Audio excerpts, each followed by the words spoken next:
Alright mga tol, balitang Pilipinas tayo na may kinalaman ngayon sa mga nangyayari sa ating bansa. Matapos ang malakihang pagkilos mga tol ng Iglesia ni Cristo, yung tinatawag na Rally for Peace.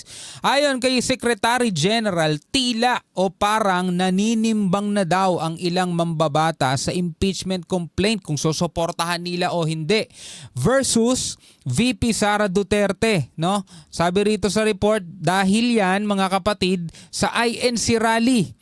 Habang ang Pangulong Marcos naman mga tol, hindi nagbago ang posisyon ni Pangulong Bongbong Marcos kaugnay sa isinusulong na impeachment complaint laban kay VP Sara Duterte. Pero ang ilang mambabatas tila naninimbang, no? Akala ko ba para sa batas? 'Di ba? Bakit kayo naninimbang? Iniisip na naman ninyo yung inyong political career.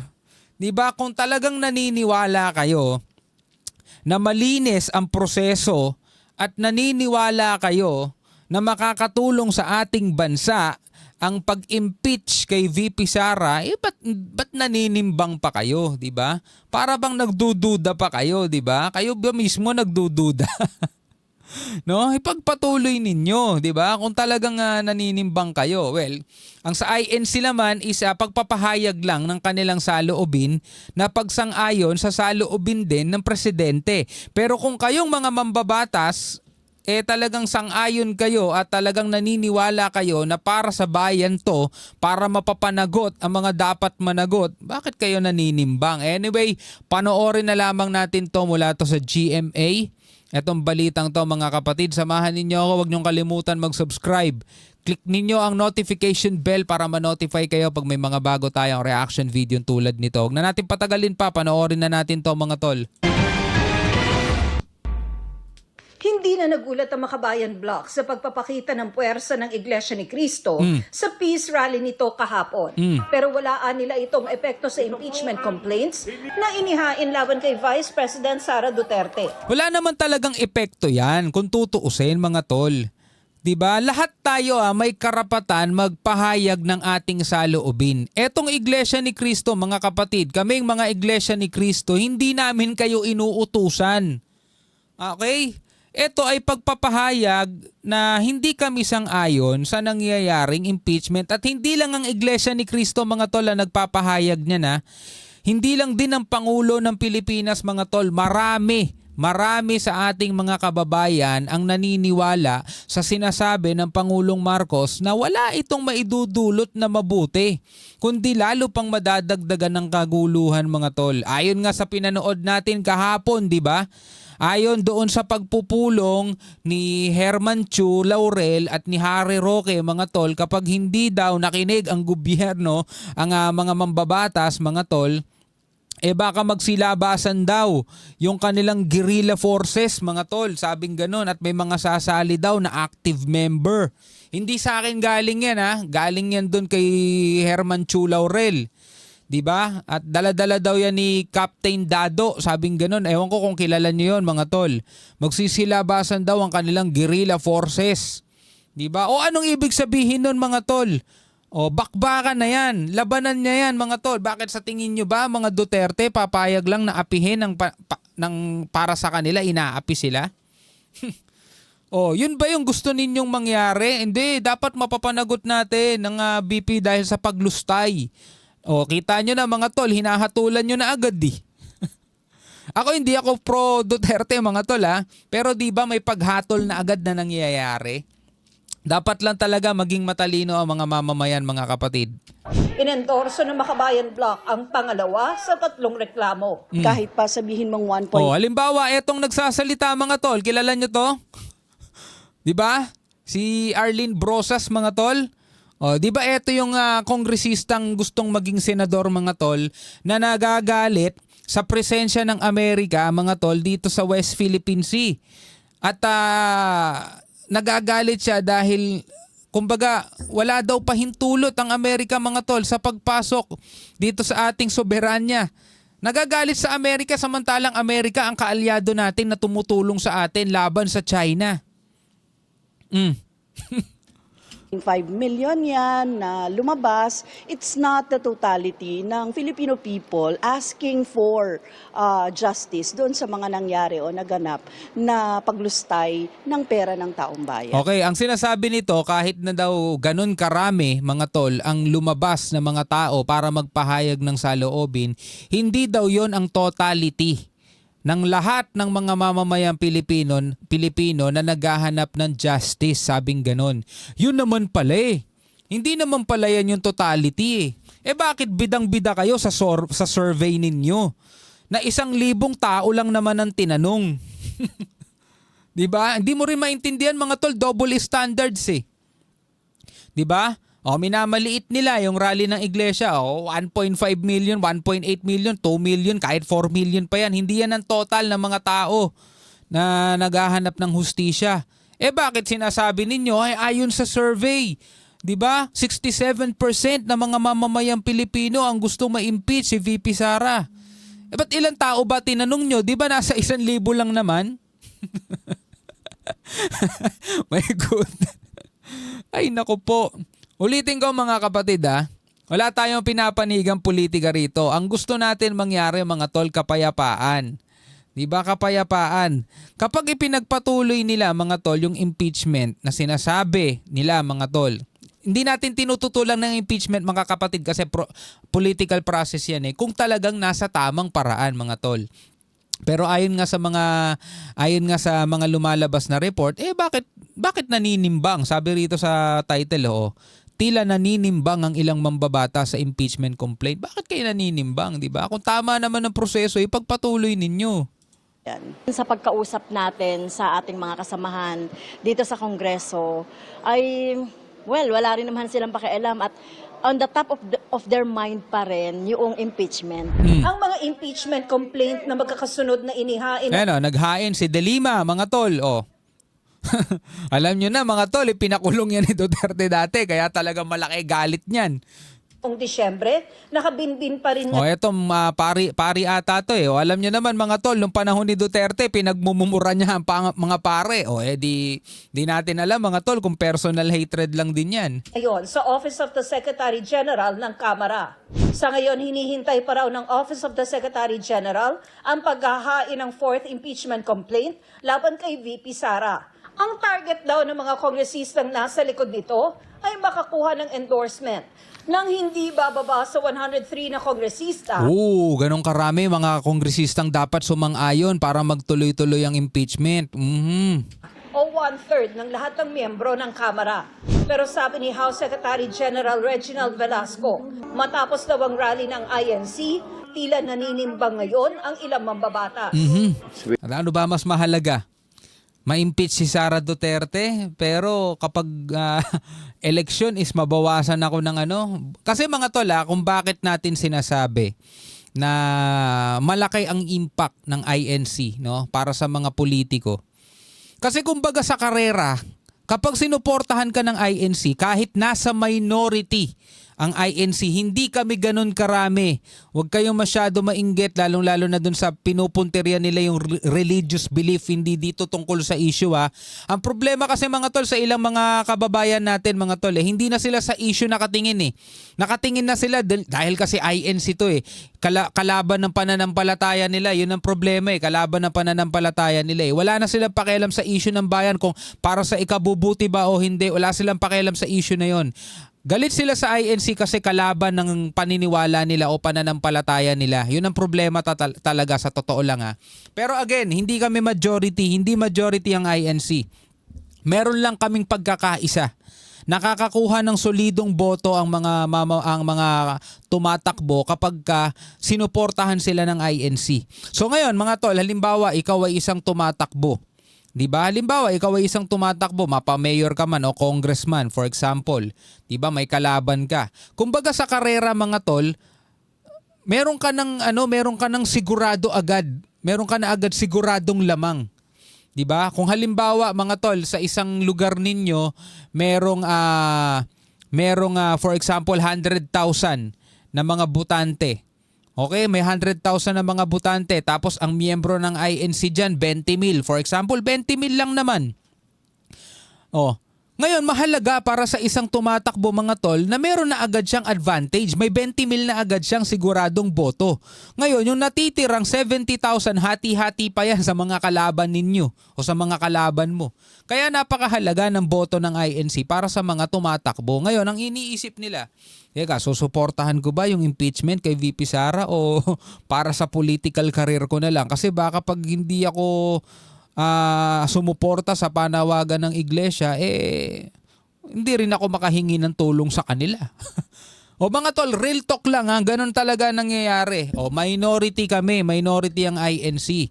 Pero tanong, sa inyo may pagkakaisa ba? Wala naman. Wait and see, especially with the rally of the Iglesia ni Cristo, no? I think that will be taken into account by the House members concerned. Wait and see what, sir? What do you mean wait and see what? Wait and see whether they will really file another complaint or not. Di ba? Then I'll be forced to transmit these 3 complaints to the office of the Speaker. I think next week will be a fair time for them to decide. Then I may be forced to transmit whatever complaints that I have received to the Speaker by next week. Nauna nang sinabi ni Pangulong Bongbong Marcos noong Nobyembre na hindi siya pabor sa Bakit nanginginig yung boses ng reporter parang iiyak no? pagsusulong ng impeachment kay VP Sara dahil matatali lang daw nito ang Kamara at Senado. Sabi niya noon, wala itong maitutulong sa buhay ng mga Pilipino. O ngayon, kung hindi ka naniniwala doon sa sinasabi ni PBBM na wala itong matutulong sa buhay ng mga Pilipino, wala na tayong magagawa dyan. Basta ang gusto mo, ma-impeach si VP Sara, bahala ka doon, no? Bahala kayo doon. Kung gusto nyo, yun lang. Pero wala namang maitutulong. Saan dadalhin nito bansa? Diba? Saan dadalhin nito bansa? Sa paghihimagsik ng mga puwersa ng kalaban ng gobyerno? 'Di ba? Naalala ninyo, binigyan natin ng reaction video nung nakaraan. O kahapon, 'di ba? Ang sabi, magsisilabasan daw ang guerrilla forces, 'di ba? At may magsasalihan pa daw ng mga active member daw ng PMA, ng AFP. Mga tol, hindi natin kailangan paniwalaan yung sinasabi nila. Baka naman kasi pananakot lang, 'di ba? Pero ang sa atin lang mga kapatid, saan papunta? Diba, saan papunta? Ito ba'y para sa kapayapaan talaga? Ito ba'y para sa ikauunlad ng bansa? Diba? Ito ba'y para talaga doon? Imagine nyo, sino makikinabang mga tol? Mga Pilipino o makikinabang yung mga personal interest? For example, na Makabayan Black ni De Lima na gusto lang naman talaga gumanti sa mga Duterte dahil pinakulong siya. Again, hindi tayo maka-Duterte mga tol at hindi rin tayo maka-administrasyon o maka-Bongbong Marcos. Ang sa atin lang mga kapatid, tinitimbang lang natin kung ano yung sa ikita nating tama o hindi. Sabi ni Executive Secretary Lucas Bersamin, hindi nagbabago ang posisyong ito ng Pangulo. Ayon sa Manila Public Information Office, 1.58 million ang dumaloryan sa Quirino Grandstand, bukod pa sa daan-daang libo sa iba pang panig ng bansa. Dinaluhan din yan ng ilang senador, kabilang na si Senador Bongo. Okay, ang sinasabi mga tol, ng ilang mga Pilipino o ng ilang mga ayaw kasi talaga kay Sara Duterte, mga tol, paano magkakaroon ng kapayapaan? Diba? Kung walang accountability. Sabing ganon mga tol, accountability. Nilustay mga kapatid, sabing ganon nilustay ni VP Sara 125 million. Diba? Confidential fund. Diba? Sino may sabi nun? Siyempre, yung mga nag-iimbestiga sa kanya, yung mga nagkakaso sa kanya, yung mga nag-aakusa sa kanya. Pinagpapaliwanag si Sara Duterte kung saan niya daw dinala yung 125 million. Diba? So, ang sabi ng COA, Commission on Audit, baka naman kasi hindi kayo naniniwala sa COA wala naman daw irregularidad, sabing gano'n. Yun ang sabi mga tol sa report. Ngayon, kung usapang pera ang pinag-uusapan natin mga tol, meron ako isang napanood. Congress 19 Congress kasama ang ating Speaker Martin Romualdez. Pakinggan nyo $500 million po ang pinamigay. $500 million ang ipinamigay. Mga tol, $500 million. Hindi ito si Sam Bersosa mga tol $500 million daw mga tol ang ipinamigay. Pakinggan ulit natin. In cash ang pinamigay natin sa mga kababayan natin. So, In cash, 500 million mga tol. Magkano yun? 500 million, 500 million. Di ba ang pinamimigay nila mga tol nasa 5,000 pesos, di ba? Para dun sa akap ata mga tol, akap. Kung 5,000 yon, divided by mo na lang sa 500 million, di nasa 100,000 na mga katao yun. Sabi, gano'n nila katagal pinamigay? 500 million po ang pinamigay. In cash ang pinamigay natin sa mga kababayan natin. So napakabuti po ng ating Congress, 19 Congress kasama ating Napakabuti daw ng ating Congress mga tol. Pera ba nila yan? Hindi naman nila pera yan mga tol. Sino ba dapat ang namamahagi niyan? 'Di ba? Ang namamahagi niyan dapat mga tol, DSWD. O sino ngayon ang lumalabas na napakabuti? Napakabuti mga kapatid. Sino makikinabang ngayon? O pagdating ng eleksyon huwag niyong kakalimutan. Etong mga kongresistang to, binigyan kayo ng ayuda. Kaya nga talagang todo ang pag-push nila no? na mapirmahan yung budget na yan.